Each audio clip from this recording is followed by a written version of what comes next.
ökül ekeni. Helen meri şey diysen şap bolayacak. Benim Helen her şey diyorlar. Oh Helen meri firmamızın adam ökül ekeni den hemmeden ulalı ulluk bolayacak. Benim şey diyorlar. Helen para Helen meri. Yürü o uluyğınakta.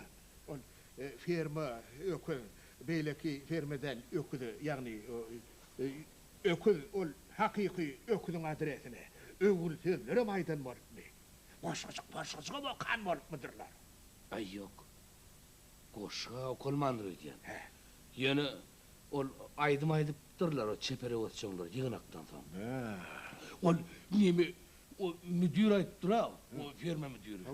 Neme deyip dur. Yerleştir.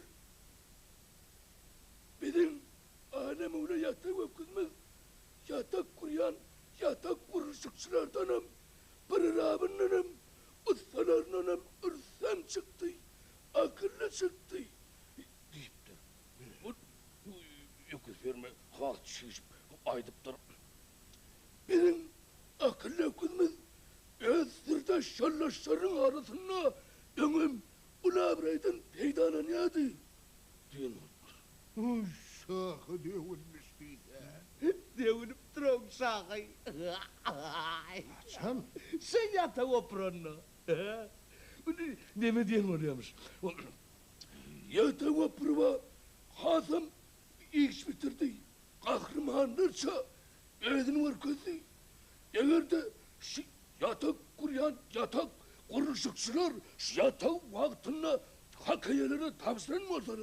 Onun hemmeti göç barınmazsa onun bazı yurdunu ütmederdi, tazelerdi. Deyip yerim çarpıttırlar yok firma. O birim var ha. Üttüren mi Dur neme deyip dur.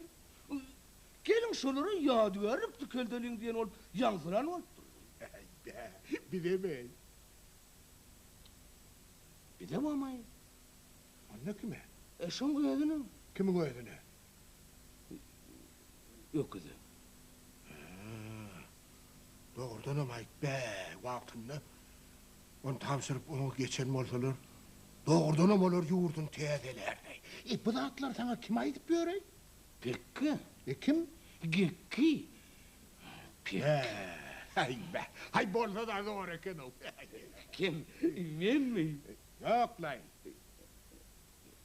Onlar kim? Öküz. Öküz. Öküzden haysı değil. Ol... Öküzler firma mı ya? Öküz mü? Ne mi? Firma değil öküz mü? Ol öküz o Ayşe'nin ikizem ha. O! Geliyor. Kim? Öküz mü? Yok avtobusla o. Ay gel. Yüreğim yar yana usta hoca. Yanaş pırarap. Şu usta hoca değil mi dene o? Bu hacı değil dene. Ola senin haydi dağ duvara bana pırarap değil mi? Ben senin hayşe diyen. Yoğum ay diyen yine de. Usta hoca değil mi?